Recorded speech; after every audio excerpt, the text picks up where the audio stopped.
Bueno, ahí todos ven, chicos, ¿estamos bien? ¿Estamos bien? Sí, sí se ve. Perfecto. Bueno, acá el único problema que tengo yo es que por ahí cuando quiero explicar algo tengo que salir del modo presentación porque ustedes no me van a ver y yo voy a estar tratando de explicarles algo con las manos. Así que bueno, vamos a ver cómo lo podemos armar. Bueno, ¿de qué se tratan las propiedades de transporte? Recuerden que ustedes están estudiando ahora una materia, nuestro objeto de estudio se llama fenómenos de transporte. Y cuando hemos empezado a hablar, sí, no hablábamos del transporte, claramente no hablamos del transporte público, ¿no es cierto? No hablábamos de un ómnibus, de un vehículo, de un tren. Estábamos hablando de transportar alguna propiedad, algo como ser, por ejemplo, la cantidad de movimiento, la materia, la energía. Y lo vamos a ver en tres aspectos, digamos, estos tres aspectos los vamos a ver con sus respectivas ecuaciones, pero se estudian, todos estos conceptos se estudian de manera conjunta porque sus mecanismos, cómo suceden cómo se dan en la práctica las leyes que rigen este tipo de fenómenos, son muy similares, o tienen alguna similitud en algún punto y tienen la misma base. Entonces, de alguna manera, las leyes físicas que rigen las leyes que rigen estos fenómenos son muy similares. Nosotros, bueno, ya tienen ahí la referencia de la bibliografía, está subido todo esto en la página, no sé si el apunte de la profesora Álvarez de la cátedra lo voy a subir, creo que no está, y lo demás lo tienen en los libros habituales de Birt, de Jan Koplis, o Welty, algo van a tener de esto. Bien, lo que vamos a estudiar ahora, hoy, es las propiedades de transporte, pero vamos a ir a lo muy chiquitito. Vamos a entender lo que pasa a nivel molecular y luego todo esto que estamos aprendiendo que sucede a nivel molecular ya lo vamos a trasladar a un problema, obviamente, de un flujo de fluido, de transferencia de calor en equipos, transferencia de materia en equipos, ¿sí? Entonces, lo que vamos a entender ahora es el ladrillito ese con el que yo construyo mi conocimiento para saber, para poderme imaginar cómo sucede esto en la realidad.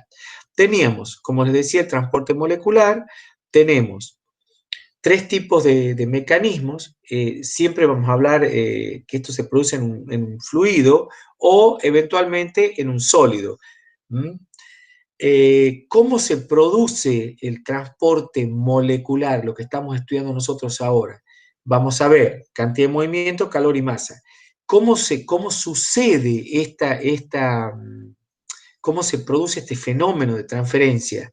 Bueno, lo primero que vamos a entender es que las moléculas en sí, en un sistema, tienen una cierta cantidad asociada de cualquiera de estas propiedades. Llámese de masa, porque eso lo tengo claro. Si yo tengo una gran cantidad de moléculas de una determinada sustancia en un lugar, bueno, en ese lugar tengo muchas moléculas y en otro sitio tengo pocas. Estoy hablando de diferencias de concentraciones de un punto a otro. De la misma manera voy a hablar, si yo tengo mayor temperatura en una zona que en otra, evidentemente tengo mayor energía térmica en un punto que en otro.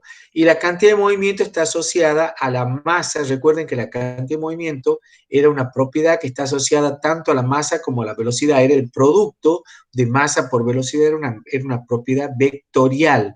Las otras dos son propiedades escalares, ¿sí? Magnitudes escalares. La cantidad de movimiento es una magnitud vectorial. Bien, entonces, lo que estamos refiriéndonos acá es queremos saber, una sustancia, un sistema cualquiera tiene una cierta cantidad de moléculas en distintas posiciones que tienen diversidad de cualquiera de estas propiedades. Y lo que vamos a analizar nosotros es cómo se produce la transferencia de una propiedad de un punto al otro. O sea, acá el concepto de gradiente es el que va a primar, y ya lo vamos a explicar el concepto de gradiente. Vamos a analizar primero el transporte, la cantidad de movimiento en forma genérica, cuál es la ley que lo rige, y vamos a buscarle después la vuelta desde el punto de vista de la teoría cinética de los gases para explicarla. Igualmente, acá están viendo un fluido que se le ha puesto un líquido fluorescente, donde yo tengo una bandeja que está girando con un líquido y les puse una gotita de ese líquido fluorescente que, que se lo puede ver aquí mejor con la iluminación. Y lo que ustedes ven es que las líneas de corriente se desplazan y hay como que una arrastra a la otra. Y lo que nos estamos imaginando acá, si bien están un poquito mezcladas, es que las líneas de corriente van adheridas una a otra y entonces las que se mueven más rápido, que tienen por lo tanto mayor cantidad de movimientos, porque la masa por la velocidad es mayor, entonces arrastra a las otras que giran a menor velocidad. Por eso es lo que vieron acá. Es lo que están viendo ahí como un disco que gira, ¿sí? Acá lo tenemos a la misma situación, pero planteado en un modelo donde lo que ustedes van a observar acá es que esta placa de abajo, esto que ven acá es como hagan de cuenta que es un ducto que lleva un fluido, ¿sí? Puede ser, imagínense un canal de agua donde la base del canal se va a desplazar y el fluido, veamos qué le sucede. La base se va desplazando, entonces arrastra el líquido y este a la capa de arriba y a la capa de arriba y a la capa de arriba y así sucesivamente.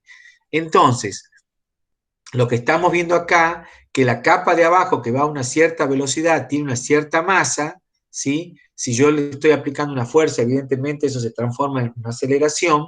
Entonces, la masa por la velocidad de esa capa se va a transferir a las otras de más arriba y así de una a la otra. Pero observar que acá me estoy moviendo en la dirección X y yo estoy transfiriendo movimiento en la dirección Y, hacia arriba. Si bien el movimiento de las placas es en la dirección X horizontal. Bien, entonces eso es lo que está sucediendo. Observen bien cómo se produce el mecanismo. Una capa arrastra a la otra, ¿sí?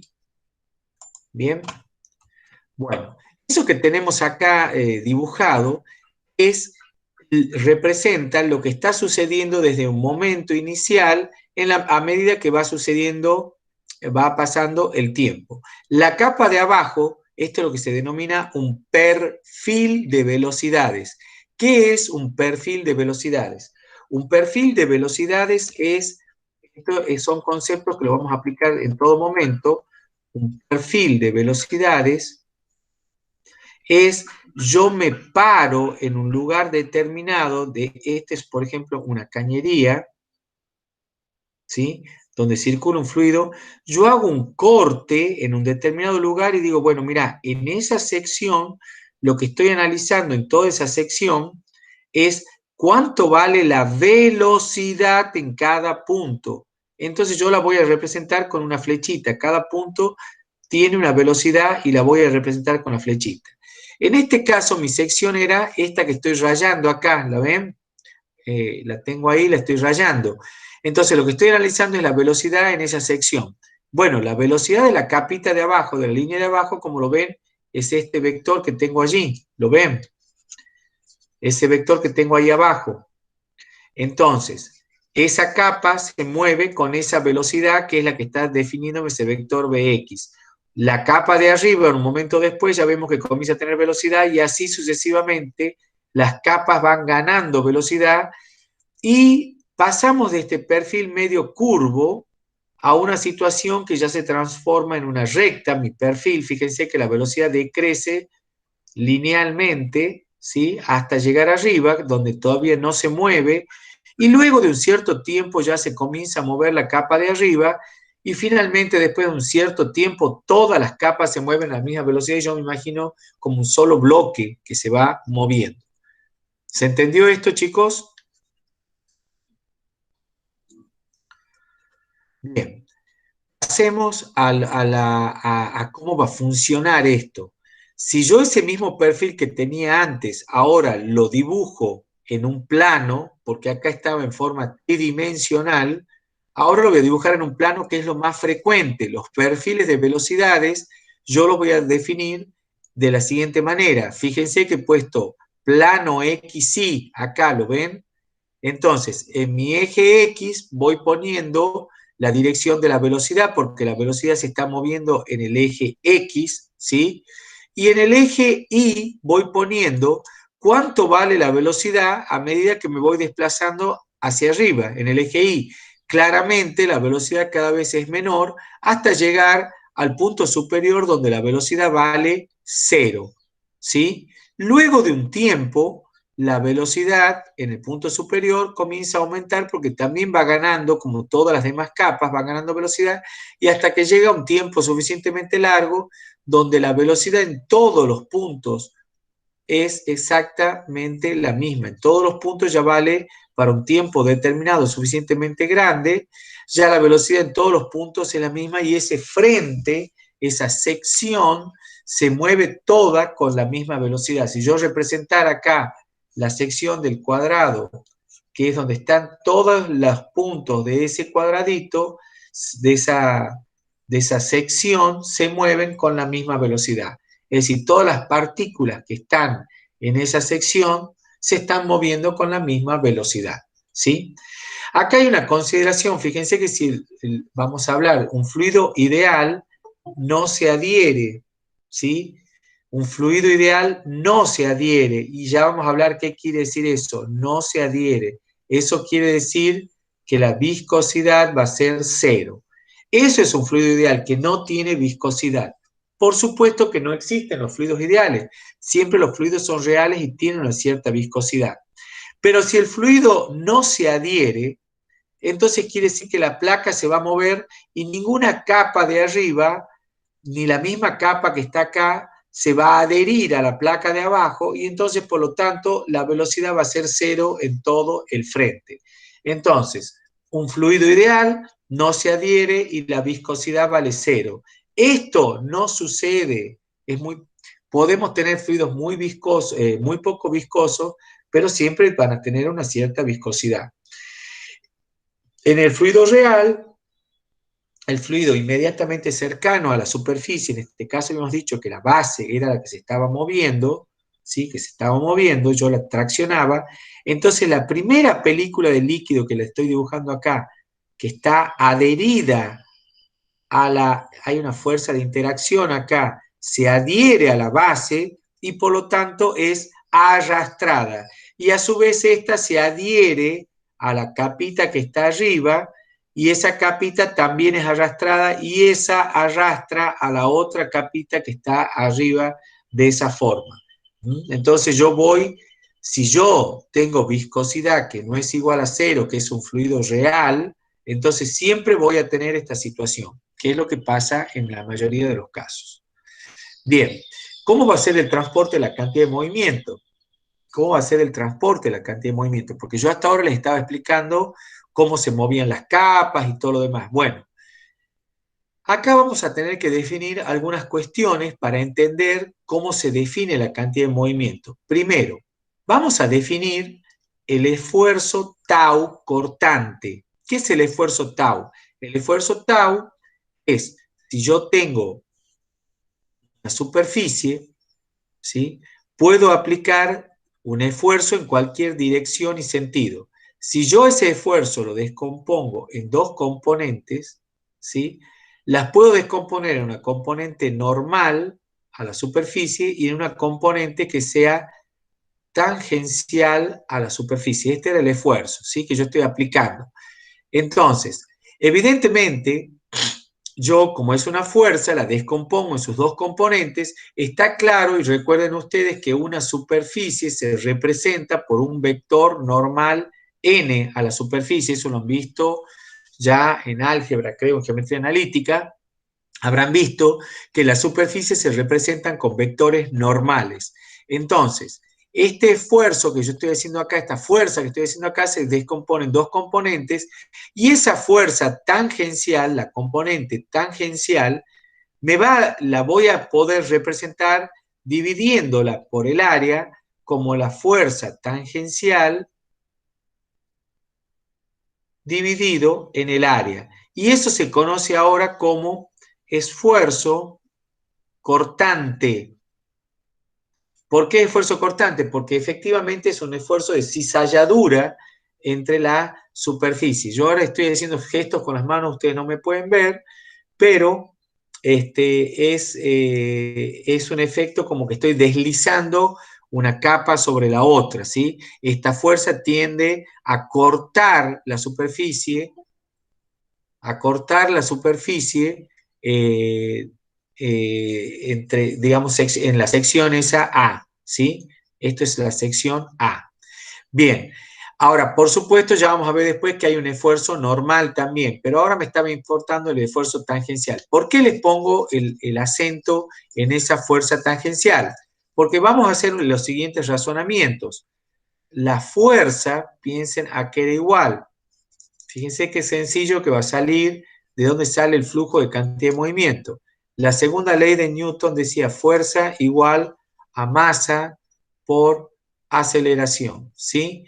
Donde yo sé que en realidad acá yo podía expresar esto de la siguiente manera. La masa por la variación de la velocidad con respecto al tiempo. ¿Mm? Y esto que tienen acá arriba, chicos, ¿qué era? A ver, le voy a preguntar a Nicolás Ormachea. A ver, Nicolás, ¿qué era eso que yo tengo ahí arriba? Nicolás, ¿estás?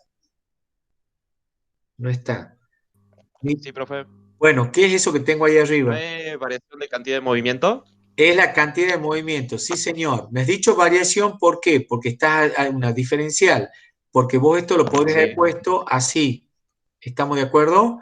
Si saco la masa Sí. fuera de la derivada, entonces me queda constante y me queda cantidad de movimiento. Y ya que estás ahí, Nicolás, te pregunto, ¿qué será eso que tenemos acá? Entonces, cantidad de movimiento con respecto al tiempo, ¿qué me está dando? Cuando yo hago una derivada respecto al tiempo, ¿qué sería eso? Nicolás, ¿Variación o no? cuando varío respecto al tiempo, ¿qué es? Cuando vos decís, pasan tantos litros por segundo, ¿qué estoy haciendo ahí? ¿Qué estoy dando? Voy a tantos kilómetros por hora. ¿Qué es eso? Un flujo. ¿Una velocidad? Una velocidad, un flujo. Flujo para nosotros ahora va a ser siempre algo referido al tiempo, ¿sí? En este caso, ¿de qué es el flujo entonces, Nicolás? De lo que ¿Cantidad de tenía. movimiento? Exactamente, es un flujo de cantidad de movimiento. Entonces, lo que vos estás haciendo acá es flujo de cantidad de movimiento, ¿Mm? ¿Por qué es? Es m por dB, perdón, estoy escribiendo mal, no me estoy acostumbrando al lápiz. M por dB con respecto al tiempo. Y a M ya sabes que la sacaste afuera, pero la puedes meter adentro. Entonces, diferencial de masa por velocidad con respecto al tiempo. Es flujo de cantidad de movimiento. Es algo que yo estoy haciendo como determinado como un caudal, ¿sí? Puede ser masa, puede ser, en este caso, cantidad de movimiento, puede ser energía, puede ser materia, o sea, el flujo. Ustedes ahora en toda esta materia, en la materia fenómenos, van a trabajar siempre con flujos. Flujos es caudales, caudal de energía, caudal de cantidad de movimiento, caudal de materia, de masa. Entonces, volviendo a la ecuación, que me quedaba así, fíjense lo que tengo ahora. Si yo a esto lo divido en el área, porque era la fuerza que yo le estaba aplicando a la capa, entonces, ¿qué tengo en el primer miembro? ¿A qué era igual esto? Recién lo acabo de hacer. ¿A qué era igual esto? A ver, Iván, contestame. Al esfuerzo Al cortante. esfuerzo cortante, exactamente. Entonces tengo que mi esfuerzo cortante, que es una unidad medio rara, porque la unidad de esfuerzo cortante es Newton sobre metro, me está definiendo el flujo de cantidad de movimiento. ¿Lo ven o no? Tau no deja de ser más que el flujo de la cantidad de movimiento.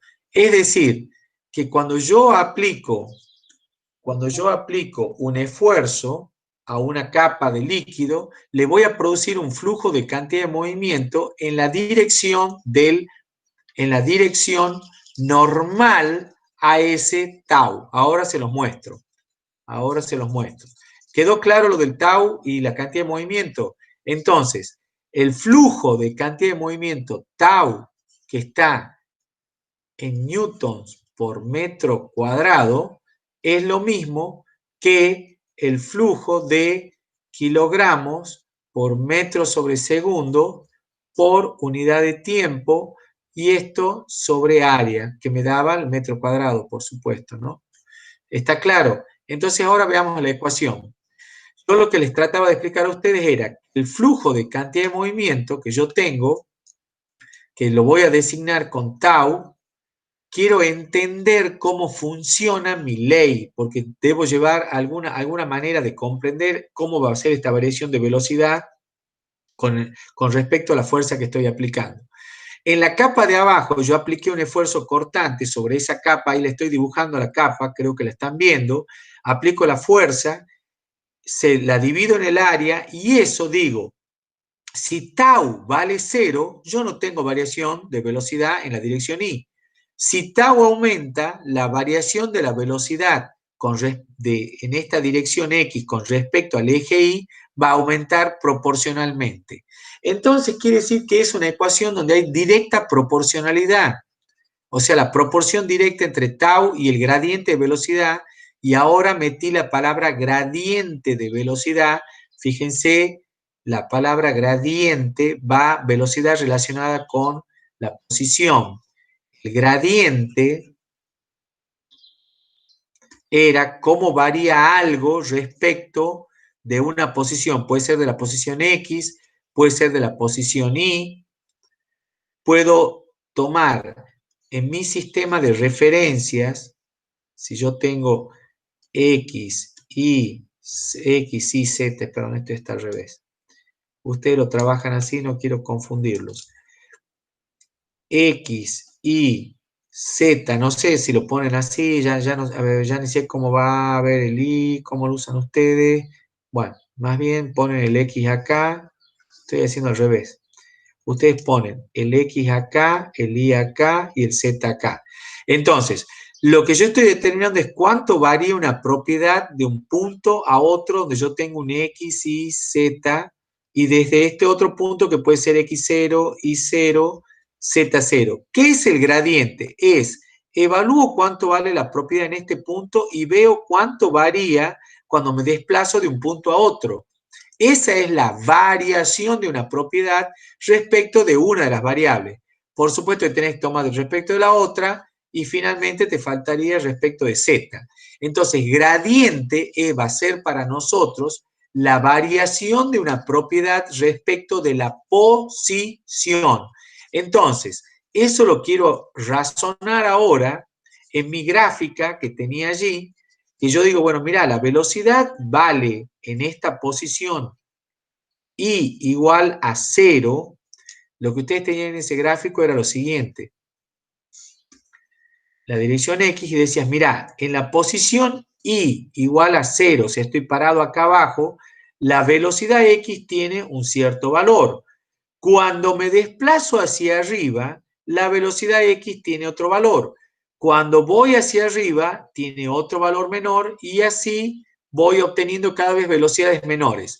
La velocidad claramente está en la dirección X, por eso le tengo que poner ahí el subíndice X. Pero lo que yo estoy observando es la variación de esa velocidad X con respecto al eje Y. Por eso le pongo dBx dY. Esto quiere decir que es el gradiente de la velocidad en X respecto de Y. ¿Se entendió esto? ¿Quedó claro? ¿Queda claro esto? El concepto de gradiente es cómo varía respecto de la posición, una variable dada. ¿Está claro? Bien, Sí, profe. entonces ahora vamos de vuelta a mi ley, a ver a dónde quiere llegar el profesor con toda esta sanata que nos está dando. No, no es sanata, son todos conceptos básicos que los vamos a ir usando a lo largo del cursado y ya no vamos a retroceder sobre eso. Lo que les estaba tratando de explicar yo era, mirá, hay dos opciones. Cuando tau vale 0, el gradiente vale 0. Cuando tau aumenta, el gradiente aumenta. Entonces quiere decir que si yo quiero establecer una ecuación matemática entre tau y gradiente, la única forma que responde a eso es esta, con una constante de proporcionalidad entre ellas. Porque si esto vale 0, esto vale 0. Y si este aumenta, este aumenta. Entonces, esa es la ecuación que me va a dar respuesta a esa función que yo estoy buscando. Ahora bien, acá otra pregunta que les hago. ¿Cómo es el gradiente de velocidad dvx dy? ¿Cómo es ese gradiente? Pregunto con respecto al signo del gradiente. ¿Quién me responde eso? A ver, Karim Medina. ¿Cómo es el signo del gradiente de lo que vos estás viendo en esta gráfica? Karim, ¿estás? A ver. Sí, sí. Es negativo, perfecto. ¿Por qué es negativo, Karim?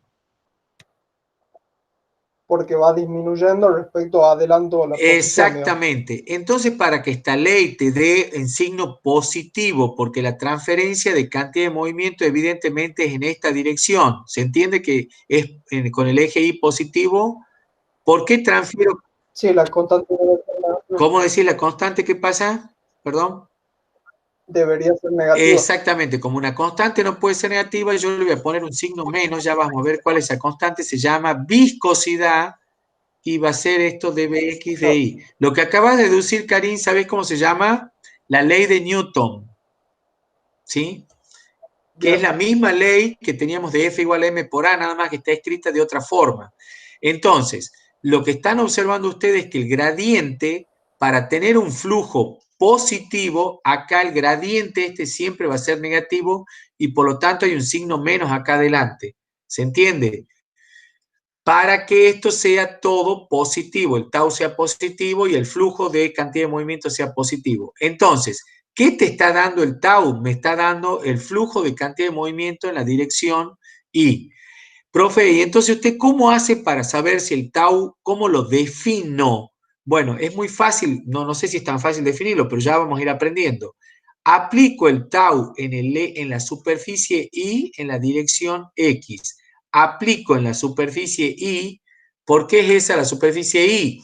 Porque la superficie Y es la que tiene su vector normal a la superficie Y. Al eje Y. ¿Se entiende? Si este es mi eje Y, entonces esta superficie es la superficie Y, porque su vector es normal y coincide con el eje Y. Por lo tanto, tau está aplicado en la superficie Y en la dirección X, y eso me provoca un gradiente de velocidad en la dirección Y de la velocidad en la dirección X. ¿Quedó claro el concepto? Entonces ya tienen la primera ley de las propiedades de transporte, que es la de cantidad de movimiento, donde la constante de proporcionalidad que mencionaba recién Karim es, perdón, ahí no va el signo menos, yo lo envolví mal, es la viscosidad cuyas unidades son Pascal por segundo. Entonces, esta es la ley de Newton de la cantidad de movimiento. Menos mu por dBx de Y, donde mu va a ser la viscosidad. La viscosidad, ya vamos a ver la viscosidad de qué depende. Porque evidentemente hay fluidos que son más viscosos que otros y después tenemos que saber, bueno, ¿y de qué depende? ¿De qué se les ocurre? A ver, María Adorno, Micaela, ¿de qué se te ocurre que depende la viscosidad de un fluido? Que ya lo has visto en Física 2, creo. Micaela, ¿estás? Milagro Marini, ¿estás? Tampoco. Paula Midag, ¿de qué dependerá la viscosidad? ¿De la densidad? No depende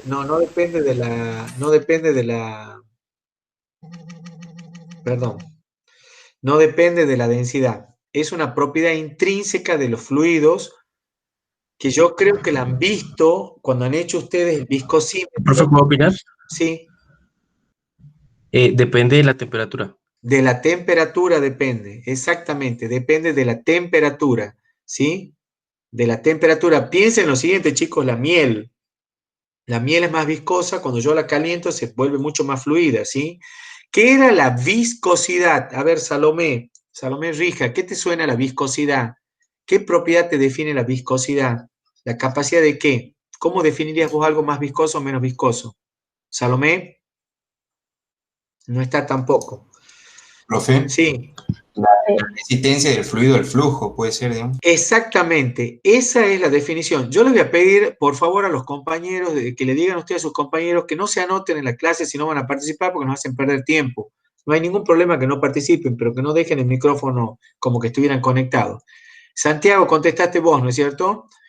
Bueno, Sí. la viscosidad has dado exactamente la definición, es la capacidad de escurrir del fluido, ¿sí? Y ustedes lo han estudiado ya esto, porque estoy seguro que han hecho un ensayo en física que con un viscosímetro, que era dejar caer una pelotita en aceite, una esferita de acero, una bolillita. En glicerina creo que era. Glicerina, bueno, perfecto, pero sí lo han hecho, me refiero. Entonces yo evaluaba la viscosidad, en ese caso era cómo se deslizaba una esfera en un fluido, pero obviamente va a ser proporcional a la viscosidad del fluido. Entonces, como lo dijo acá un compañero de ustedes, con una definición perfecta es la capacidad de un fluido de escurrir. Muy comúnmente se confunde viscosidad con densidad, pero obviamente no tiene nada que ver. La densidad es la masa por unidad de volumen, ¿sí? Bien, pasemos a la otra propiedad de transporte, que es la transferencia de calor. La transferencia de calor, ¿sí? La transferencia de calor va a ser algo más o menos parecido, nos vamos a tener que imaginar de nuevo un objeto donde yo tengo un sólido, puede ser, o un fluido, donde yo tengo una zona con mayor temperatura y una zona de menor temperatura, ¿sí? Entonces, la zona de mayor temperatura, lo que yo voy a entender, lo que yo conozco me dice mi intuición, va a transferir calor a la zona de menor temperatura. ¿Esto qué quiere decir?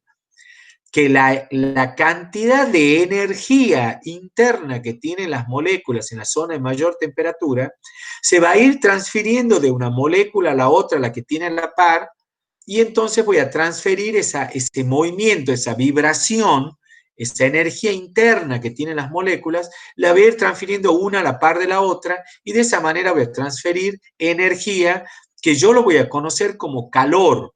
Yo esa energía la voy a denominar como calor. De nuevo, yo tengo un área de pasaje, ¿sí? Que es la sección normal, acá la estoy dibujando en esto, y mi flujo de calor va a atravesar siempre la sección normal y va a ir en la dirección del gradiente donde disminuya ¿quién en este caso?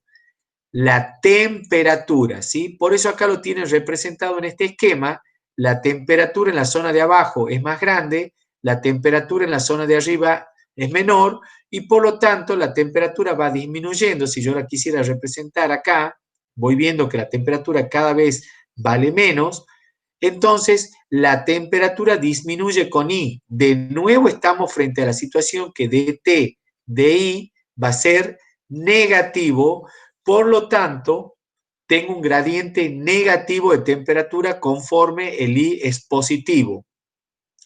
Claramente, de nuevo tengo una proporcionalidad. Cuando el calor vale 0, no tengo gradiente de temperatura, o sea, cuando no hay flujo calórico, no tengo que transferir, el gradiente vale 0. Cuando el flujo calórico aumenta, el gradiente aumenta. Por lo tanto, voy a llegar de nuevo a una ley bastante práctica que dice, mira, el calor es directamente proporcional al gradiente de temperatura. Para obtener igualada esa ecuación, pongo el signo menos adelante y pongo una K que ahora se va a llamar conductividad térmica. Entonces ya tienen definido ¿qué es la conductividad térmica? Sería como la constante de proporcionalidad entre el flujo calórico y el gradiente de temperatura. ¿Se entendió esto? Ahora, lo que ustedes tendrían que entender, o sea, pensar es, bueno, ¿qué es esto? ¿Cómo se transmite? Bueno, es simplemente porque estas moléculas están más energizadas, tienen mayor energía, y estas tienen menos energía. Entonces, estas que se mueven mucho, que tienen mucha energía interna, le pegan a la que está a la par, y esa le pega a la que está a la par, y esa le pega a la que está a la par, y así se va produciendo el flujo de calor en esa dirección. Que el calor, repito, es en este caso energía, ¿no es cierto? Es la energía térmica que tienen las moléculas. Entonces ahí tenemos la segunda ley de transporte, de la propiedad de transporte, que es la ley de Fourier, que la vamos a utilizar todo el tiempo. Yo les voy diciendo, o sea, entonces esta ley menos K por dt di, que resulta un poco más fácil de entender que la de cantidad de movimiento, es la ley de Fourier y la vamos a utilizar en todo momento. De nuevo, el flujo calórico va a ser en joules por segundo por metro cuadrado, siempre por unidad de área. Y la conductividad ahora, que es un parámetro que vamos a utilizar todo el tiempo, se va a medir en vatios por metro grado centígrado, ¿sí? Vatio es joule por segundo por metro grado centígrado, ¿sí? Esta es la forma entonces que toma la ecuación de transferencia de calor de la ley de Fourier. Vamos ahora a la transferencia de materia. Lo que les voy a poner acá es un video bastante simple, pero que para que vean cómo está dado la transferencia de una zona donde yo tengo moléculas rojas y acá tengo moléculas azules. Lo que va a suceder acá es que acá tengo mucho azul y acá no tengo nada de azul. Acá tengo rojas y acá no tengo nada de rojas. Esto es un gas que lo tengo separado por un tabique y le voy a levantar el tabique y se va a mezclar el gas A con el gas B, el rojo con el azul, ¿sí? Veamos cómo sucede la situación.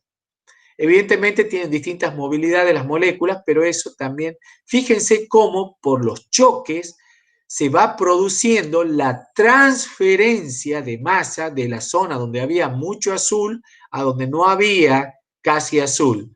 Y eso sucede simplemente por el choque que se da entre las moléculas. ¿Lo ven allí en el video? O sea, estas propiedades de transporte, de transferir energía, transferir materia y como fuere, se da simplemente por la propia movilidad que tienen las moléculas. ¿Hasta cuándo va a suceder la transferencia de materia? ¿Hasta cuándo se va a mover de esta zona el azul a esta zona? A ver qué opina Samuel. Samuel Serrano.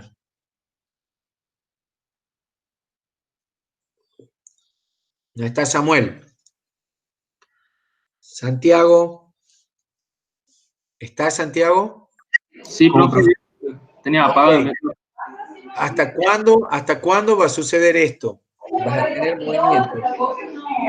Hasta cuando se igualen las temperaturas. Bien, pero en este caso no estamos hablando de temperatura, estamos hablando de masa. Vos tenías mucho azul a la derecha y nada a la izquierda. Sí. Ahí lo tenés. Cuando yo levanté el tabique, los puse en contacto porque era para mostrar hasta cuándo se va a mover el azul hasta de la izquierda, de la derecha a la izquierda.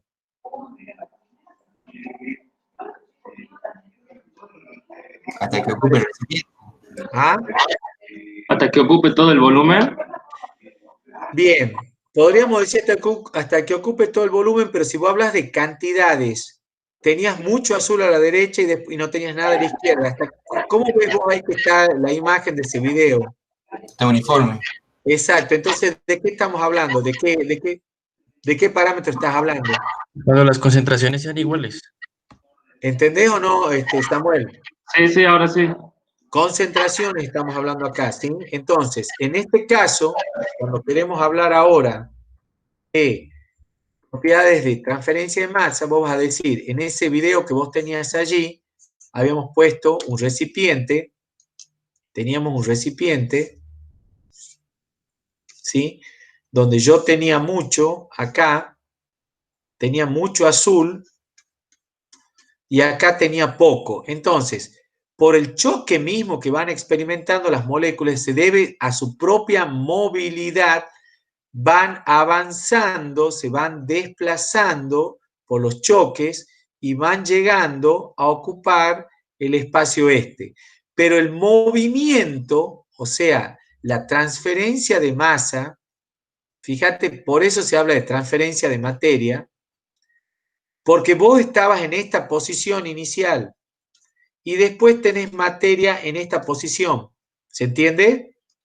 Entonces, hay un cambio de cantidad de materia en la dirección esta que estoy analizando acá, en este caso en el eje X, ¿sí? Yo acá tenía mucha cantidad y acá poca, y lo que estoy observando es que al tener un gradiente, de nuevo aparece la palabra gradiente, tengo una diferencia de cantidad de materia entre esta zona y esta zona, va a haber una transferencia. Y esa diferencia de cantidad de materia, un compañero de ustedes lo dijo, es la concentración. Es la concentración. Entonces, la manera de medir ahora va a ser concentración, que ya sabemos que son los moles por metro cúbico. ¿Sí? Eso va a ser la concentración de ese componente, ¿sí? Moles por metros cúbicos. Yo acá tengo mucho, acá tengo poco. Entonces yo tengo que tener un gradiente de concentración en esa dirección y por lo tanto voy a poder tener transferencia de materia. Eso es lo que vas a ver acá, en esta ecuación. De nuevo, la ecuación tiene una situación muy parecida. De nuevo, la ecuación tiene una forma muy parecida a las anteriores. Cuando no tengo flujo, obviamente no tengo gradiente. Cuando el flujo aumenta, el gradiente aumenta. De nuevo, tengo una proporcionalidad directa entre flujo, que esto van a ser los moles por metro cuadrado por segundo. Eso es flujo, flujo de materia, que en este caso yo tengo... Si estamos en el eje vertical, tengo mucho en la posición 1 y muy poco en la posición 2. Entonces mi concentración evidentemente va disminuyendo a medida que me voy alejando en el eje Y. Evidentemente cada vez menor. Y evidentemente entonces mi gradiente de nuevo es negativo. Entonces mi flujo, ahora le voy a poner una proporcionalidad que se llama DAB, que es coeficiente de difusividad, y me va a quedar el gradiente de concentración con respecto al eje Y. De nuevo me aparece el signo menos porque el gradiente es negativo para que el flujo sea positivo en el eje Y. ¿Se entendió esto del tema de los signos y gradientes? Sí, profe. Ahora me aparece una nueva constante que se llama DAB. ¿Ah? Que va a ser la difusividad y se mide en centímetros cuadrados por segundo. ¿De dónde van a derivar estas unidades? Claramente de dividir el flujo en el gradiente. Fíjate acá también, vos podés dividir el flujo de calor en el gradiente de temperatura y tenés que llegar a las unidades de K. Si querés ver la unidad de la viscosidad, dividí el tau, que era fuerza, que era Newton por metro cuadrado, dividido en gradiente de velocidad, y vas a llegar a la unidad de Pascal por segundo. Entonces, ya acabamos de ver las tres leyes, estas que acabamos de enunciar, me explican el transporte molecular. Lo entendí desde el punto de vista como razonándolo desde el punto de vista molecular de lo que podría suceder interiormente en cada uno de los fluidos. Entonces tenemos ley de Newton, ley de Fourier y ley de Fick. Con eso hemos definido ya nuestras tres leyes de transporte. Si las quieren poner en forma general, acá tienen una formita matemática. Fíjense, acá tengo el flujo, acá tengo la propiedad y acá tengo el gradiente. El flujo lo expreso con la letra phi, va a ser tau QJ.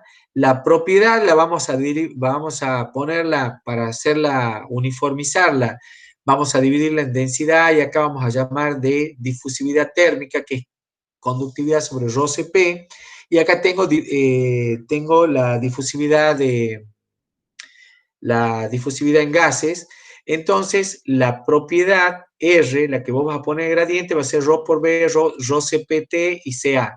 De esa manera te quedan todas las ecuaciones uniformizadas con esta forma general, psi igual a delta por derivada de la propiedad con respecto a I. Esto es nada más que una cuestión matemática, pero hemos incluido dos conceptos. Acá, si quiero utilizar viscosidad, estoy poniendo esta viscosidad que se usa con la letra ni, acá está medio rara, es la viscosidad dinámica sobre la densidad, me da lo que denomino viscosidad cinemática, que ya la vieron en alguna parte en los problemas anteriores, y este otro concepto que aparece acá abajo es la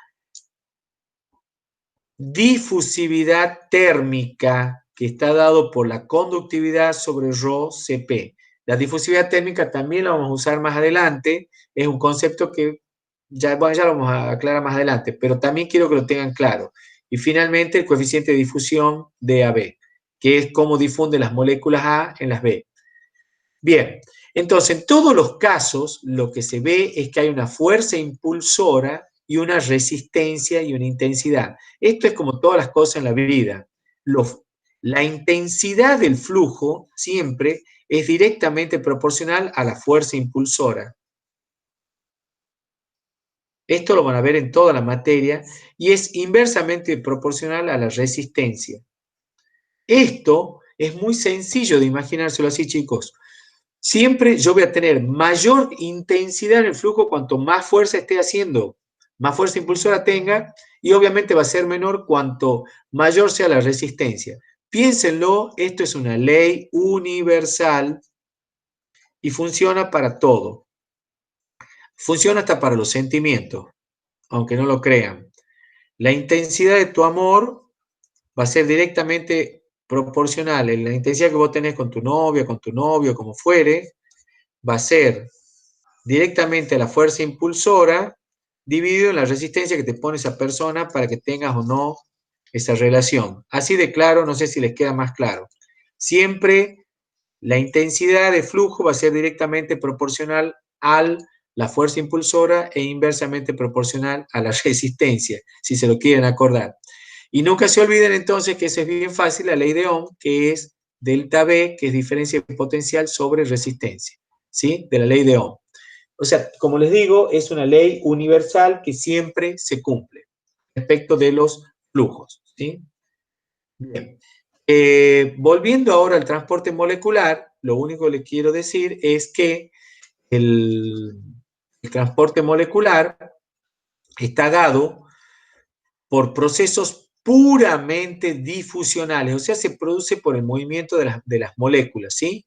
Tanto la transferencia de cantidad de movimiento como la transferencia de energía, que es de calor, como la transferencia de masa, se da porque las moléculas se mueven. ¿Se mueven cómo? Chocando unas otras y hay una difusión, se llama. Y esto les marco la diferencia porque no hay un movimiento forzado. ¿Qué es un movimiento forzado?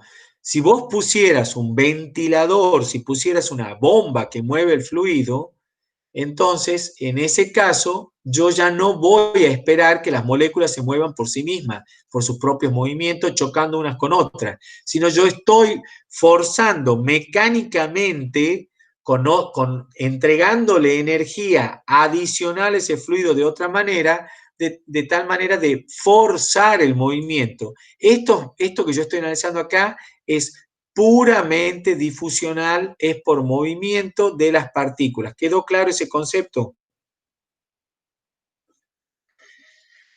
Por último, estas propiedades de transporte no son necesariamente constantes, ni el mu, ni el K, ni el DAB, que son las tres propiedades, no son constantes, van a depender, ya alguno de sus compañeros dijo, de la temperatura, por ejemplo, la viscosidad, la conductividad, la difusividad, las tres van a depender de la temperatura, porque eso es lo que nosotros denominamos propiedades de estado, ¿sí? De la presión, temperatura, volumen específico. Eso tenemos que ver cómo funcionan las propiedades de estado con respecto a estas propiedades de transporte. Y fíjense que algo extraño, también podrían llegar a depender de la intensidad del flujo, cosa que ya no es el estado. Es decir, de alguna manera podría llegar a modificarse la propiedad si el flujo es mucho mayor o mucho menor. Si la intensidad de flujo es muy grande, podría llegar a modificarse alguna de las propiedades, ¿sí? Eso también se observó en la experiencia, porque todo esto es como teórico y ahora vamos a ver cómo lo llevamos a la realidad. Y las ecuaciones anteriores son simplificadas, pues solo se consideró una dirección. ¿A dónde estoy apuntando con esto? Apunto a lo siguiente. Recuerden que nosotros hemos puesto eje Y, eje X, y yo les había dicho, mira, si la velocidad es en el eje X, ¿sí? Yo estoy viendo cómo cambia la velocidad esta en la dirección Y, y decíamos, ese es el gradiente de Bx con la dirección Y. Pero, ¿qué sucedería si tuviéramos variación de la velocidad en los otros ejes? En los ejes Y y Z. Entonces vos tenés X, Y y Z. ¿Qué pasa si también hay gradiente de velocidad respecto de Y y hay gradiente de velocidad respecto de Z y hay gradiente de velocidad respecto de X? Entonces se complica mucho más. Se complica mucho más el problema, ¿sí? Entonces, vos podrías llegar a tener variación de la velocidad X en el eje X y podrías llegar a tener variación de la velocidad X en el eje Y, ¿sí? Entonces, en ese caso, fíjense que tengo el gradiente, es ahora mucho más complejo porque porque tengo en todas las direcciones. Entonces, como ustedes son bastante listos, que ya me estoy dando cuenta a lo largo de lo que nos vamos conociendo, ¿qué podrían decir de cuánto vale la variación total? Cuando yo tengo variación en todas las direcciones, ¿qué tendría que hacer? ¿Qué se te ocurre? La suma de todas las variaciones. Exactamente. Entonces vamos a tomar esto. ¿Se acuerdan de esto? Que era un vector. Y yo voy a sumar a todas las variaciones en todas las direcciones. Entonces vamos a tomar el gradiente de X en X, de X en Y, de X en Z, todo con sus respectivos X, Y, Z. ¿Sí? Perdona la improlijidad, yo por ir rápido, soy medio improlijo, pero en definitiva sumo todas esas variaciones y voy a tener la sumatoria total en todos los gradientes. Entonces, si vos querés calcular, por ejemplo, el flujo J del compuesto que decía es menos DAB por la variación de la concentración con respecto al eje Y. Perfecto, decís vos. Pero esto es este es el flujo en la dirección A. Si yo tengo, en la dirección Y. Entonces yo tengo el flujo A en la dirección X y tengo un flujo A en la dirección Z. Lo que hago es sumar vectorialmente A en Y, A en X y A en Z, y obviamente te va a dar entonces la suma de los tres flujos, me va a dar un vector resultante, ¿sí? Cuando yo sume, haga la composición, bueno, acá tendría que, es medio complicado hacer esto, Profe, ¿sería en valor absoluto? No, no es lo mismo que valor absoluto. Valor absoluto es que no tiene signo, ¿sí? Claro, decía si las velocidades las poníamos en valor absoluto o negativo con el signo que iba. No, es que no podés, a ver, te explico. La suma para sacar el módulo del vector, si necesitas tener el valor absoluto, pero la dirección la tenés que respetar, porque no es lo mismo que vaya ahí para arriba que vaya para abajo, ¿me entendés? Entonces, sí. Si vos tenés un J, por ejemplo, este es el JA en la dirección Y, este es el JA en la dirección... Pucha, es que yo estoy poniendo al revés acá. Esto es Z, perdón, esto es Z, esto es JZ, esto es JI, y tengo acá un JAX. ¿Qué vas a hacer? Bueno, tengo que hacer la composición de este con este, saco esto y después de este con este, y me va a quedar un vector que va a ir así. Y este va a ser el JA vector. ¿Qué es lo que hice yo? Sumé las componentes vectoriales y saco el flujo total en una dirección que obviamente va a tener un ángulo en el espacio, que la voy a poder calcular también con las componentes, lo podré calcular. Pero les quería decir que eso también esa situación puede darse. No necesariamente los flujos son en una sola dirección. Ahora, claramente nosotros no nos vamos a enredar en nuestro curso y vamos a darlo siempre, vamos a trabajar con una sola dirección. ¿Estamos de acuerdo, chicos, hasta ahí? Profe, Sí, pregunte. ¿el, el gradiente puede ser positivo también? ¿O solamente siempre va a ser positivo? Tu ecuación, a ver, pongámosla de J, menos DAB por DCA DI.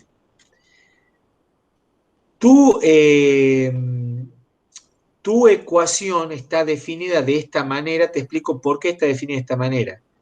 Porque si el gradiente es negativo, el flujo es positivo, ¿estamos de acuerdo? Claro. Está definido para flujo positivo, ¿sí?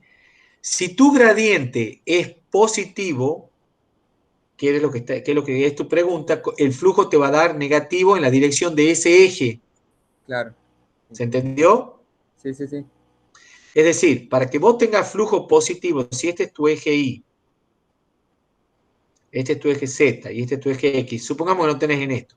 Si yo quiero saber si tengo flujo del componente A en la dirección Y, bien, entonces tengo que poner acá mi ecuación con signo y todo como está así, como la tengo escrita ahí. Cuando vos hagas el reemplazo, como este gradiente es negativo, te va a dar flujo A positivo. ¿Sí? Sí. Ahora bien, supongamos que tu gradiente es positivo, entonces el flujo te va a dar negativo, te va a dar que va a ser así. Sí, sí. ¿Se entendió? Sí, sí, muchas gracias. ¿Por qué? Porque la concentración va, en vez de ir disminuyendo, va aumentando hacia arriba. Claro. Si yo tengo más concentrado en la zona ahí de arriba que en la zona de abajo, entonces necesariamente el flujo va a venir de arriba hacia abajo. ¿Se entendió? Sí, sí. Perfecto. Bien. ¿Hasta acá estamos claros, chicos? ¿Alguna duda? Profe, Sí, pregunte. o sea que eso podría resumirse que el gradiente puede tomar el signo dependiendo del sistema de referencia que yo tome. Sí, señor. Pero tu sistema de referencia siempre es ¿cómo vas a cambiar el sistema de referencia vos? A eso me refiero. Normalmente es una convención que se adopta el sistema de referencia. Sí, sí, obvio, obvio. ¿Ah? Pero me refiero, Karim, no vas a querer agarrar y ponerme ahora el eje positivo hacia abajo. ¿Entendido? No, claro, pero sí puedo poner que mi sistema esté al revés respecto al sistema de referencia, digamos. No te termino de entender. Tu sistema de referencia siempre va a ser, Y positivo, X positivo, Z positivo. Profe, creo que lo que Karin quiere decir es que, por ejemplo, en ese eje que acaba de dibujar, que el Sí, fluido fluya de X positivo a X negativo. sí, no hay problema. Sí puede suceder. Claro, lo que me refiero es que si yo tomara, por ejemplo, aunque es difícil que yo me confunda la suposición del sentido del flujo que tomo, me saldría negativo, digamos. Sí, sí, sí, está bien. Está bien. Igualmente, miren, chicos, no hay que hacerse mucho lío porque generalmente los problemas son, como les decía, unidireccionales. Ya te entendí lo que querías decir. Son unidireccionales y no vas a tener drama. No vas a tener drama. Es muy complicado que tengas drama. Ya vamos a ver en estática el fluido con tomar sistema de referencia. Ahí sí vas a tener que ser muy riguroso y no te voy a aceptar y va a ser un error conceptual si me tomas el I positivo hacia abajo. Pero ya vamos a ver por qué, porque ahí está tomado todas las deducciones, se han hecho de las ecuaciones, las deducciones se han hecho en base al I positivo. Bien, hasta acá estamos bien. ¿Puedo continuar la clase o hacemos un pequeño break porque se viene un tironcito también ahora? ¿Están bien hasta ahí?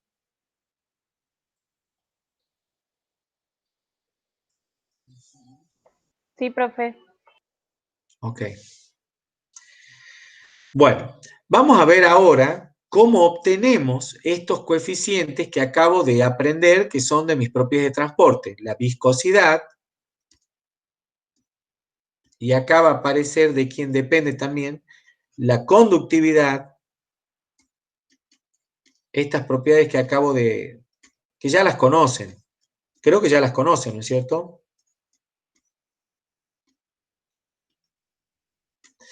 Bien, el coeficiente de difusión, la conductividad y la viscosidad. ¿Cómo hacemos para obtener estos valores de estas propiedades? Que yo las he venido ahora enunciando en mis 3 leyes. La ley de Newton, la ley de conductividad de Fourier y la ley de Fick de transferencia de masa. ¿Sí? Yo he tomado 3 leyes, Newton, Fourier y Fick, y las tres me aparecieron muy similares, y en todos los casos hemos explicado que los mecanismos de transferencia eran absolutamente difusionales, es decir, que se producían por el choque propio de las moléculas que iban una con otra chocando y moviéndose de un lugar al otro, y me iban transfiriendo la propiedad.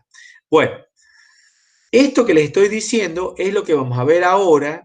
Como estamos hablando de partículas, nos vamos a ir a la teoría cinética de los gases. Lo voy a pasar a esto bastante rápido, porque quiero llegar a lo conceptual en esto, a dónde apunta todo esto. No nos vamos a detener en cada uno de los detalles de las deducciones, y están hechas acá, lo tienen escrito en la diapositiva, o sea que pueden recurrir a ella y a la clase lo van a poder ver.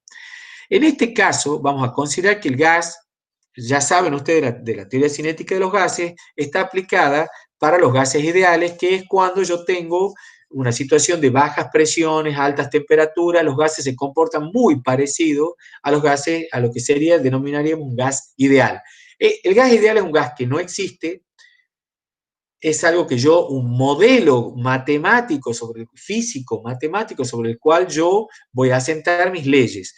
Ahora, lo que vamos a decir es, mi gas real se comporta muy parecido al ideal, entonces me sirve, mi modelo me sirve, ¿se entiende? Esa es la forma de trabajar en las cuestiones de la física. Este modelo ideal de los gases, de la teoría cinética de los gases, es aplicable a los gases a baja presión y altas temperaturas, que tienen un comportamiento muy parecido a los postulados que que utilizamos para la teoría cinética de los gases. ¿Qué es esto? El tamaño de las partículas es totalmente despreciable con respecto al tamaño de las distancias que yo tengo entre colisión y colisión. Es decir, el tamaño de una molécula es absolutamente despreciable entre que yo voy y choco con otra molécula. No es que no haya muchas moléculas, hay muchísimas y están próximas, pero respecto del tamaño de la molécula, el tamaño es muy chiquitito, es una pelotita muy chiquitita hasta que llega y choca con otra. Las moléculas no interaccionan, aparte de realizar colisiones perfectamente elásticas cuando están en contacto. ¿Qué quiere decir que no interaccionan? Que no hay fuerzas de atracción ni de repulsión entre las moléculas, lo cual sabemos que no es verdad, porque las sustancias reales siempre tienen fuerzas de atracción y fuerzas de repulsión, las moléculas. Pero en este caso vamos a suponer, mira, no hay ningún tipo de fuerza, y además que cuando chocan perfectamente elástico, lo que quiere decir que no pierden energía en ese choque de moléculas. Y el gas tiene un movimiento continuo aleatorio, y eso ya lo sabemos, quiere decir que las moléculas no se mueven volando como una mosca, sino que se mueven linealmente, chocan con otra partícula y se desplazan de nuevo linealmente, chocan con otra partícula y así sucesivamente, y van golpeando entre ellas y con las paredes del recinto que las contiene. En estas condiciones que tenemos la teoría cinética de los gases, que decimos que más o menos los gases reales se comportan parecido a esto, vamos a tener una de las siguientes variables: la masa m de la molécula, un diámetro d de la partícula y una concentración n, que n serían las moléculas por unidad de volumen, por metro cúbico le pongamos, ¿sí? Tengo 3 dimensiones entonces: masa, diámetro y moléculas, ¿sí? Bien. Tengo masa, diámetro y número de moléculas por unidad de volumen. Con todas esas condiciones sabemos que la velocidad media, según la teoría cinética, que no, obviamente no vamos a deducir, es la raíz de 8K por T sobre pi m, donde K es la constante de Boltzmann. Entonces, yo tengo una forma de calcular la velocidad, que es lo que me da la teoría cinética de los gases. Ahora bien, ¿para qué vamos a usar eso? Porque la teoría cinética también les da esta serie de parámetros que estamos viendo acá, que son la frecuencia de colisión, que es 1/4 de n, que era la concentración por la velocidad media, es el número de colisiones de moléculas por unidad de tiempo y área, me da el recorrido libre medio, lambda, que es la distancia que recorre una molécula entre dos colisiones consecutivas. Lambda entonces es la distancia entre que voy y choco a otra molécula, yo recorro una distancia lambda. Medio, por supuesto, medio. Todos fíjense que me están diciendo medios, ¿no? Valores medios. Y después, las moléculas que llegan a un plano han efectuado como promedio, de nuevo, sus últimas colisiones a una distancia A de este plano, siendo A igual a 2/3 de lambda. Es decir, las moléculas que llegan a un plano han efectuado como promedio, o sea, yo tengo un plano y acá me están llegando moléculas que van a atravesar ese plano, que yo lo tomo como referencia en algún punto del espacio. Dice, mira, la última colisión la molécula la ha tenido a una distancia A de ese plano, ¿sí? Y esa distancia A vale 2/3 de la distancia entre dos colisiones. Bueno, estos parámetros que están dados medios así digamos, por un acto de fe, esto nos lo da la teoría cinética de los gases. La velocidad, la frecuencia de colisión, el recorrido medio libre, el plano, la distancia hasta la cual han producido su última colisión antes de atravesar un plano las moléculas, la distancia A. Bueno, ahora quiero que analicemos cómo funciona la viscosidad. Fíjense lo que vamos a hacer. Vamos a decir, voy a tomar un sistema de referencia, por eso siempre necesito las referencias, si no me voy a perder. Un sistema de referencia que en este caso le hemos llamado I, el eje I. Vos vas a tomar, en ese sistema de referencia, ¿se acuerdan del dibujito donde había muchas pelotitas en una posición dada, azules, y en la otra no había nada? Bueno, ahora vamos a ver las propiedades en cada uno de los planos que yo tengo ubicado en esta posición I. Vos decís, mira, si esta es el 0, acá vas a estar ubicado y acá vas a estar ubicado a la posición A positivo y acá estás ubicado a la posición menos A. No se olviden que A y menos A era la distancia, la última posición donde yo había tenido un choque. Entonces, yo voy a hacer mi planteo en todo esto que van a ver de acá en adelante. ¿Cómo hago para saber qué flujo tengo a través de la posición esta del plano que está en 0? ¿Cuánto tengo de flujo de cantidad de movimiento en el plano 0? ¿Cómo lo vas a hacer? Vas a decir, bueno, mira, el flujo que tengo desde la posición menos A a 0 vale tanto, y el flujo que tengo de la posición A a 0 vale tanto, y entonces voy a sacar un flujo neto.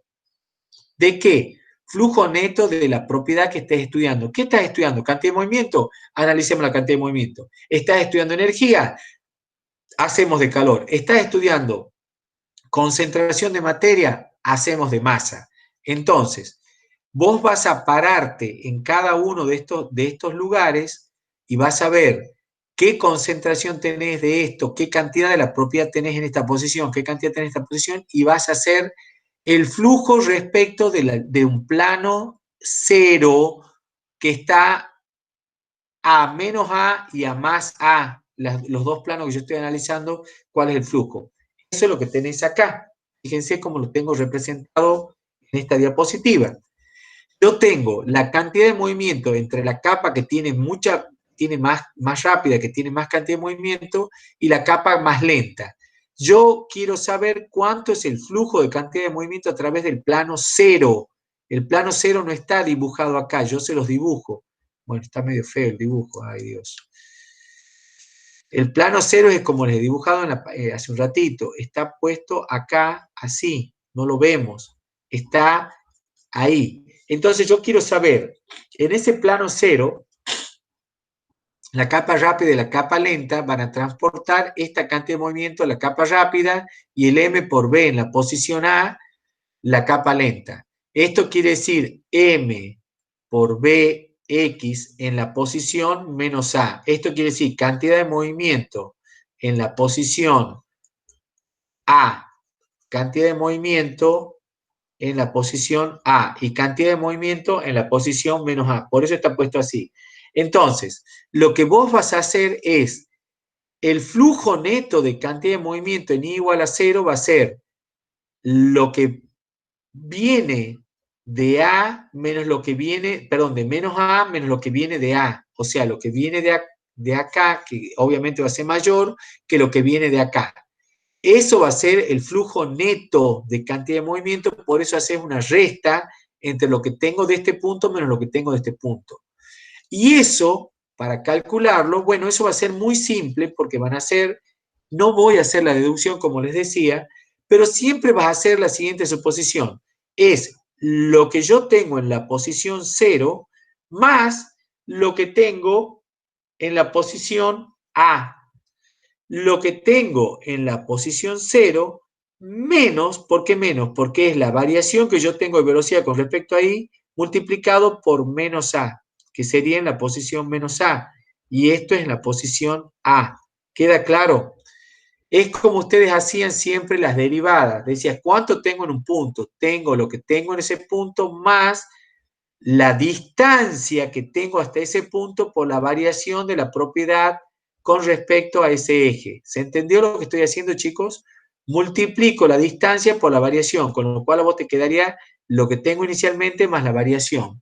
Eso lo saben de cálculo, pero eso lo estoy refrescando, ¿sí?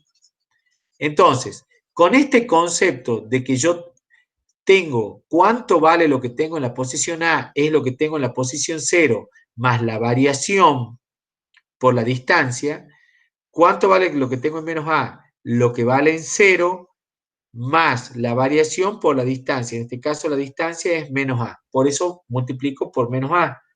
Entonces ahí saco. Y para sacar el flujo neto hago la resta, que es lo que tienen en la página siguiente acá. Es un poquitito enrollado, pero no es nada más que una resta aritmética entre lo que tengo en una posición y lo que tengo en la otra, y al hacer la resta se les va a ir este término, van a sacar factor común y les va a quedar estos términos que están viendo acá. Ahora bien, ojo aquí porque esto está multiplicado, esto está acá multiplicado, estoy haciendo todo el reemplazo. Acá, perdón, es menos, menos, se les va a hacer un más, no vayan a creer que este término se les simplifica, ¿no? Esto es un menos acá, entre este término y este término, por eso se simplifica y se le hace más. Cuando reemplacen lo que vale esta distancia A y lo que vale multiplicando Z, fíjense que era la cantidad de moléculas Z, estaban cantidad de movimiento, ¿sí? Era Z por la cantidad de movimiento, Z por la cantidad de movimiento, Z. Cuando vos reemplacés lo que vale, cuando vos reemplacés lo que vale Z en la ecuación, va a quedar esta forma. ¿Sí? Decís vos, ¿para qué tanto enrollo? Sí, es complicadito, el reemplazo Z, ahora reemplazo lo que vale A, que yo ya los tenía estos valores. ¿Se acuerdan que al principio se los dimos? La teoría cinética me daba esos valores. Pero ¿por qué lo estoy haciendo esto? Porque fíjate lo que está llegando. He llegado que tau, que era mi propiedad de transporte, tau, es la que yo estoy analizando, que era el flujo neto. Con esto les doy este ejemplo y los otros se los dejo para ustedes, para que lo analicen un poco. Tau era menos mu por dbx di. ¿Sí? Vos acá tenés tau igual a todo esto, a toda esta constante, donde yo reemplacé z y ahora voy a reemplazar lo que vale a, que era la distancia media, que era 2/3 de lambda, era la distancia del plano donde se produce el último choque. Y todo esto que tengo aquí es z. A ver, esto que tengo aquí, ahí está puesto un cuarto,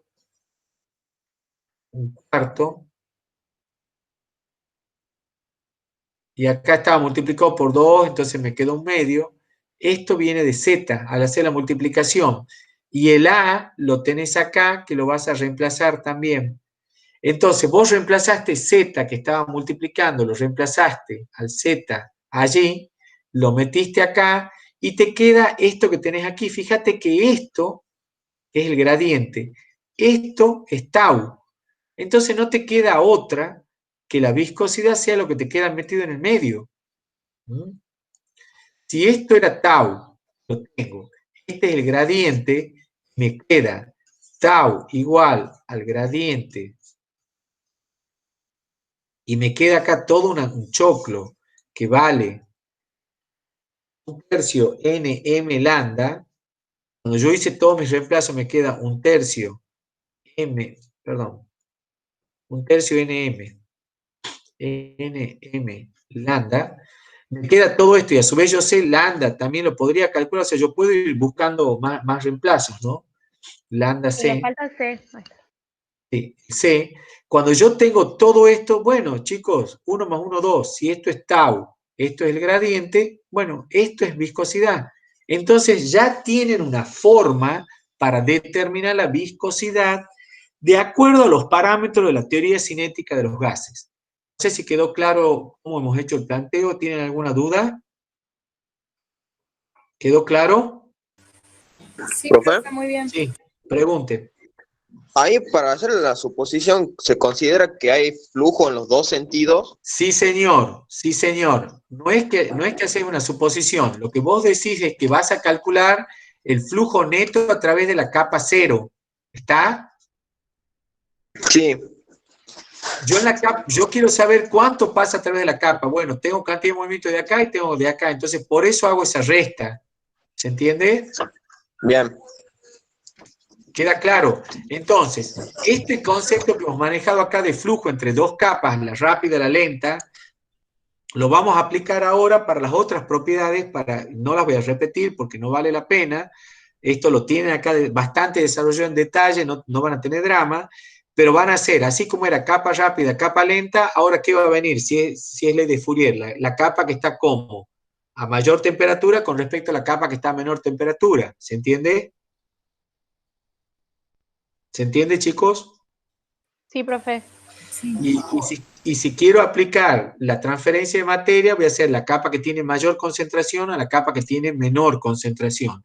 Por eso, vos tenés acá, fíjate ya cuando yo terminé, bueno, ahora ya terminemos, definamos la viscosidad, fíjate qué fácil cuando reemplazaste todos estos valores que eran un despiporre de lambda y la velocidad media, no me importa, eso es todo constante, no les interesa. A ver, no los tenemos que estudiar, no me hace falta estudiar eso. Además, yo sé que la masa de una molécula va a ser el peso molecular dividido en el número de Avogadro. Reemplazando todo eso, fíjense que me queda un número, porque son todas constantes. Constante Boltzmann, pi a la 3 medio, ¿ah? Son todas constantes. Entonces, te queda, mirá qué bonita quedó la viscosidad, como un número, una constante, por raíz del peso molecular, la temperatura, esa sí no me la pude sacar de encima, y el diámetro al cuadrado inversamente proporcional. Es decir, cuanto mayor se me va haciendo acá el diámetro, voy a ir disminuyendo la viscosidad según este concepto. Y según este concepto, cada vez que yo aumente la temperatura, y está muy claro, la viscosidad va a aumentar si la temperatura aumenta. Ojo con eso. Pero ¿por qué, profesor, pasa esto? Porque estamos hablando de un gas y en los líquidos tenemos un comportamiento diferente. Entonces, los gases aumentan su viscosidad si aumenta la temperatura, a diferencia de los líquidos. ¿Se entiende? Profe, ¿el diámetro de qué sería ahí? Diámetro de la molécula. Llevo arriba, mira. Ah, bien. Voy a llevar bien arriba. ¿Verdad esto? Puse acá. Ah, perfecto. Sí, sí. En la primera diapositiva, donde estamos poniendo todas las hipótesis de la teoría cinética, están todos los valores estos que van a usar. La velocidad media, el z, el lambda, el a. ¿Sí? Estas tres propiedades que se deducen de la de la teoría cinética, nosotros la hemos utilizado acá y reemplazando hemos llegado a esto que está acá. ¿Claro, chicos? Entonces, si yo te pregunto a vos, que esta es una pregunta frecuente, ¿de qué depende la viscosidad de un gas directamente? ¿De qué propiedad depende? Lo primero que nos decís vos, ¿de qué depende? ¿De la temperatura? De la temperatura, exactamente. ¿Depende de la presión del gas? No. No, eso es otra cosa rara. No la viscosidad no depende de la presión del gas, depende solamente de la temperatura. ¿Y de qué más?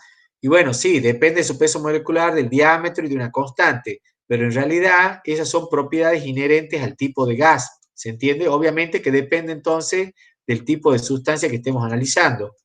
¿Queda claro? Entonces, si yo te pregunto a vos, ¿de qué depende la viscosidad?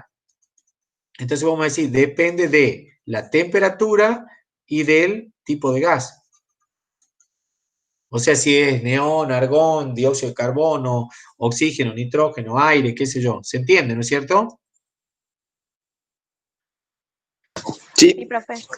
Entonces, fíjense qué herramienta sencilla, la teoría cinética de los gases, me permitió resolver mi problema de viscosidad.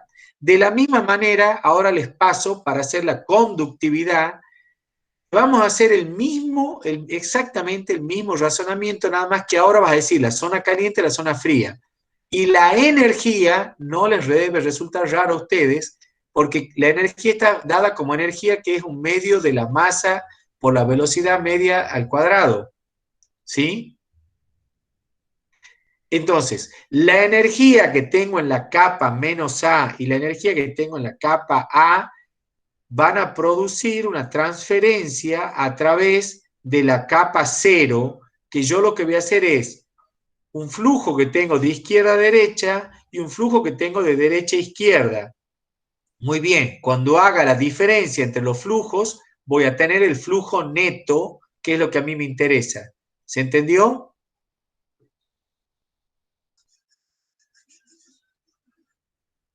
¿Se entiende, chicos, esto del flujo de energía de un lado al otro? Sí. El flujo de energía va a ser la energía, las colisiones por unidad de volumen que yo tengo en la posición menos A, y el flujo que tengo de derecha a izquierda, se hace que viene de acá a acá, es lo que tengo la energía en la posición A por Z. Hago la diferencia de izquierda a derecha menos derecha a izquierda, que es lo que tengo acá. El flujo neto es lo que tengo de un lado menos lo que tengo del otro. Hago la resta y me queda una ecuación que, oh sorpresa, de nuevo, comparando con la ecuación de Fourier me queda Q igual a todo un número por dt di. Y voy a decir, ajá, ¿y cuánto vale entonces? Ese número que yo tengo metido ahí debe ser la conductividad acá. No me queda otra. ¿Se entendió, chicos? Con el signo menos adelante. ¿Se entendió? Profe, Sí. ¿consideramos energía cinética solamente porque estamos viendo gases ideales? Exactamente. ¿Qué es la energía que tenés? La energía que vas a transferir, lo que llamamos energía interna, es como la energía cinética, es la velocidad que llega a tener la molécula, ¿sí? Sí. Lo que vas a identificar con la temperatura, básicamente. ¿Quedó claro, chicos? Sí, profe. Bien. Sí, profe. Entonces, ustedes transformaron esto, fíjate, no sé, no, perdóname, no leí tu nombre recién. ¿Quién hablaba recién? Belén. Belén. Mira, Belén, un medio de mc cuadrado es la energía, ¿no es cierto? ¿Lo ves acá en la ecuación que te estoy marcando en la diapositiva? Bueno, ahora vamos a la teoría cinética de los gases. Fíjate de quién depende la velocidad de la molécula. ¿Lo ves? Sí. Es decir, que la energía que tiene, lo que nosotros llamamos energía, como temperatura y todo, está asociado a la velocidad de la molécula y esa está asociada a la temperatura. ¿Sí? O sea, están de la mano. ¿Ok? Sí. O sea, podríamos decir de alguna manera que la energía térmica está asociada a la energía cinética totalmente en los gases, ¿sí? Cuanto más temperatura tenés, mucha más velocidad van a tener las moléculas. La forma de capitalizar esa energía térmica es a través de velocidad. ¿Entendió? Sí, profe. Bien. Pero lo que me interesaba a mí era llegar, que ustedes haciendo ese trabajito de flujo neto de la de izquierda a derecha, derecha a izquierda, que pasa a través del plano cero, no se olviden, yo todo siempre he tomado como referencia el cero, la posición A, la posición menos A, y siempre hago lo mismo, lo que tengo en la posición más la distancia por la variación respecto a la posición. Siempre aplico el concepto ese de cálculo, ¿sí? Bueno, lo que he llegado, fíjense qué maravilla, simplifico totalmente mi K cuando lo comparo con todo el rollo este que yo obtuve acá, toda esta cosa que tengo acá, digo, che, pero eso es K. Si esto es Q, esto es el gradiente, esto necesariamente es K. Reemplazo los valores de la velocidad, qué sé yo qué más, y te queda, definitivamente, esa es la constante de Boltzmann, ¿no? No es conductividad. Te queda todo este lío y decimos, ah, mira vos, la conductividad es un medio de n por c, la velocidad, por la constante de Boltzmann, por lambda. Si reemplazo lo que valía lambda, bueno, no importa, me da un número, pi sobre pi a la 3 medios, bla, bla, no me interesa. Pero otra conclusión importante, ¿de quién depende K? Una constante que no me importa y me queda raíz de t sobre el peso molecular y dividido de nuevo en el diámetro al cuadrado. De nuevo, K de quién depende fundamentalmente, de la Temperatura, y de quién más. la composición del gas.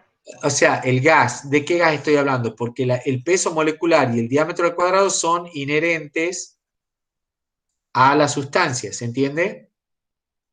Si es argón, dióxido, oxígeno, nitrógeno. ¿Quedó claro, chicos? Sí, profe. Entonces, la conductividad depende de la temperatura como propiedad. Lo mismo que la viscosidad, depende solo de la temperatura. Y ambas dos, tanto la viscosidad como la densidad, dependían de la raíz de T. O sea, dependían, tanto la viscosidad como la conductividad, dependen de la raíz de T. ¿Está claro? Y siempre les queda en el denominador el D cuadrado, si es de las propiedades, y el M les queda metido ahí. O sea que son bastante similares la viscosidad con la conductividad en cuanto a propiedades de transporte. Dependen de las mismas variables, digamos, muy parecido. Estamos de acuerdo. Ahora pasemos a la difusividad. En la difusividad, de nuevo, planteamos mi plano cero, y voy a ver una zona donde yo tengo mucha concentración de A, tengo menos concentración de A, y voy a analizar el flujo de aquí a aquí, el flujo de acá a acá, y hago el flujo neto que pasa a través de cero. Por eso vos tomás el flujo que tengo en la posición menos A y el flujo que tengo en la posición A. Hago la diferencia, de nuevo el concepto de cálculo, que era lo que tengo en la posición 0 multiplicado por la distancia por el gradiente. Lo que tengo en la posición 0, más, le tengo que sumar lo que tengo multiplicada la distancia por la variación, ¿sí? De tal manera que te queda, si vos simplificás esto, te queda lo que tengo más la variación. ¿Ven? N0 más dn. Acá también lo mismo. N0 más dn, básicamente. ¿Ah? Multiplico por la distancia y se me simplifica y tengo la variación. Entonces, ¿qué concentración tengo? Fíjense que n es directamente concentración. Entonces, lo que tengo en la posición 0 más lo que tengo, menos lo que tengo acá en la posición A, y acá lo que tengo en la posición 0 más lo que llego para llegar a la posición A la menos A y a la A.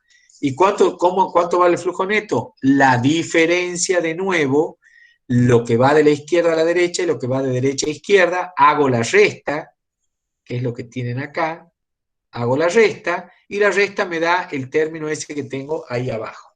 ¿Ok? Siempre en todos los casos, recuerden que aquí ustedes tomaron ese número y lo multiplicaron por z, ¿no? Por eso les queda ese valor de ahí, ¿no? Ojo, que eso les quedó siempre multiplicando al valor de n, ¿no? El z, ¿sí? Ojo.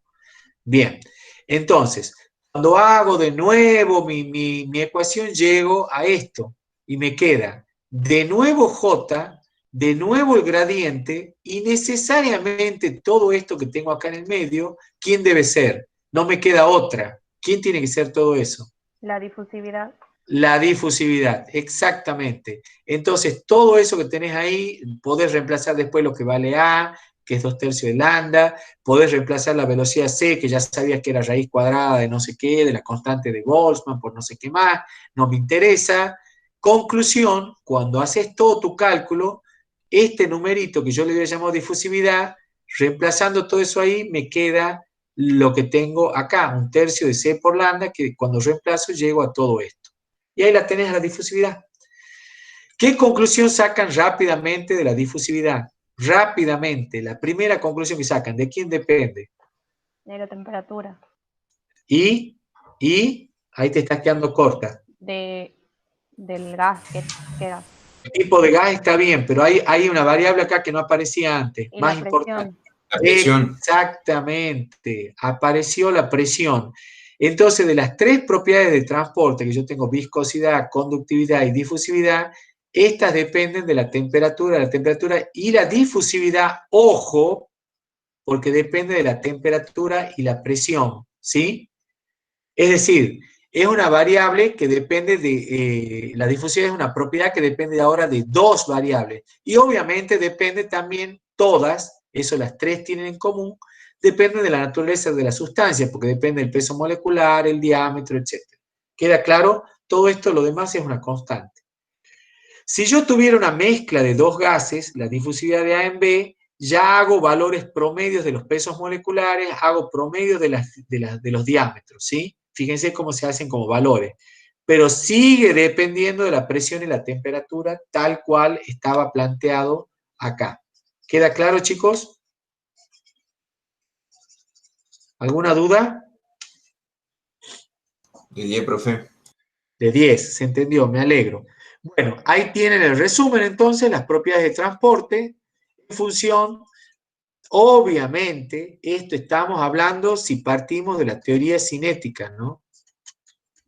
O sea, gas ideal, ¿no? Ojo, ¿no? Pero ustedes ya tienen una buena pista para saber cómo calcular las propiedades de transporte sin ningún tipo de dificultad. Tienen las constantes, tienen los valores del peso molecular, temperaturas, presiones, pueden sacar perfectamente cuánto valen las propiedades de transporte. ¿Estamos de acuerdo? Sí, profe. Ahora bien, como ya se podrán imaginar, esto es, ¿qué mundo estamos hablando? El mundo ideal. Ideal. ¿A dónde tengo que aterrizar ahora? A la realidad. A la realidad, a la real realidad. De nuevo, volvemos a la real realidad. Bueno, como no los voy a torturar mucho, ni el mundo los va a torturar tanto con la real realidad, lo que tiene de bueno es que yo ya sé de qué se trata, cómo viene la mano, ya sé de qué se trata la historia, ya sé qué son estas propiedades de transporte, ya sé qué leyes aplico, ya sé que hay un gradiente, creo que han entendido algunas de estas cuestiones.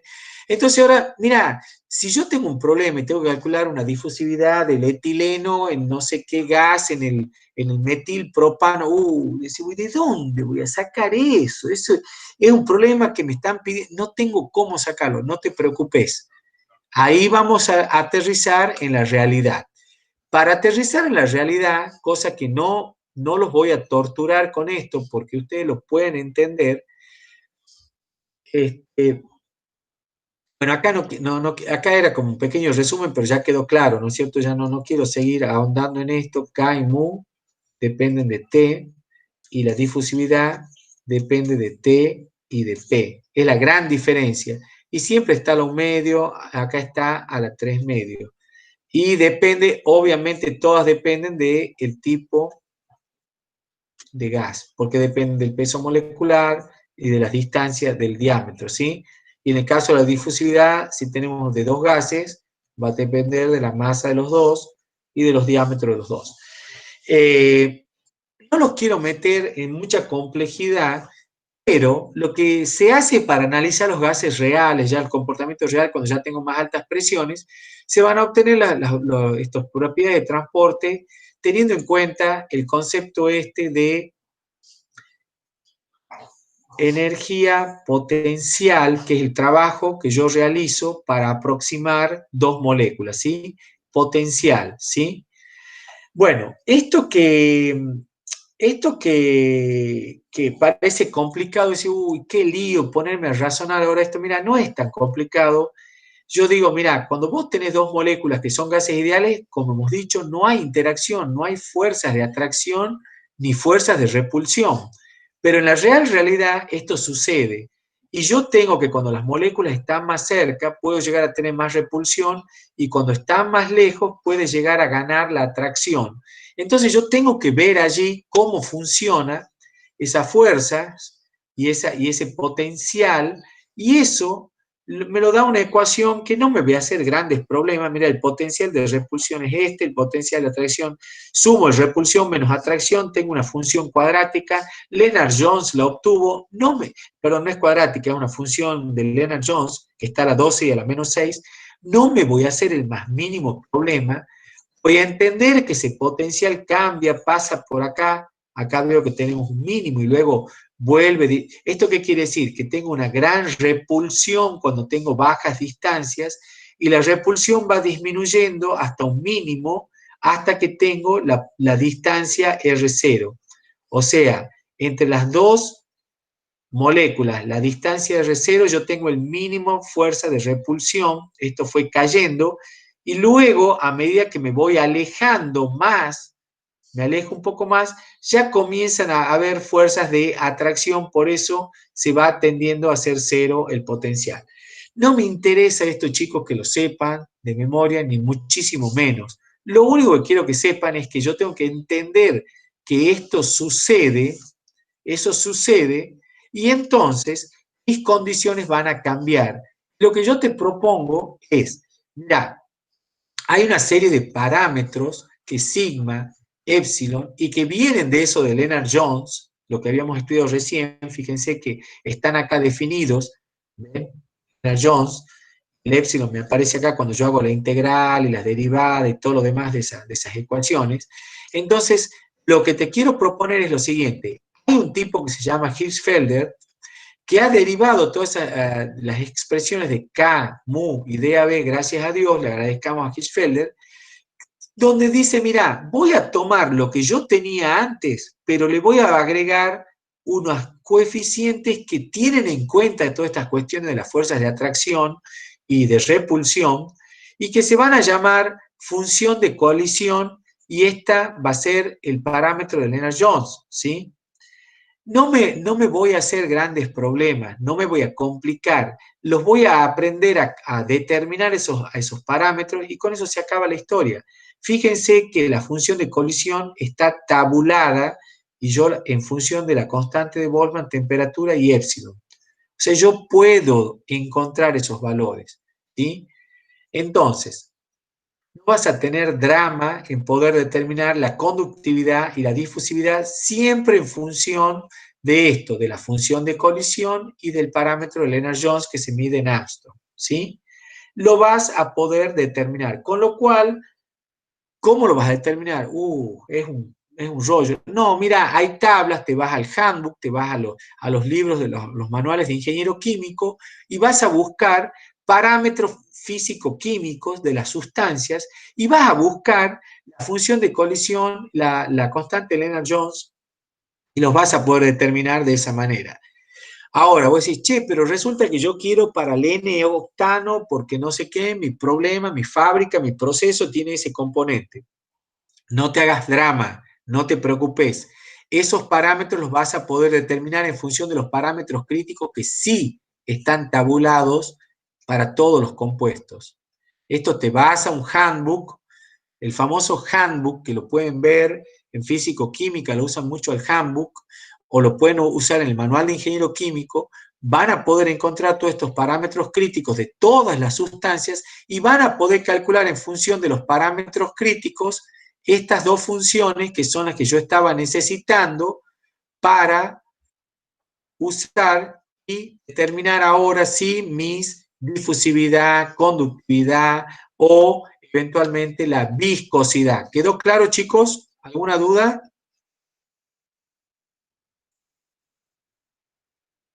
No, profe. Bien. Entonces, yo ahora voy a escapar un poquito acá, quiero salir de esto.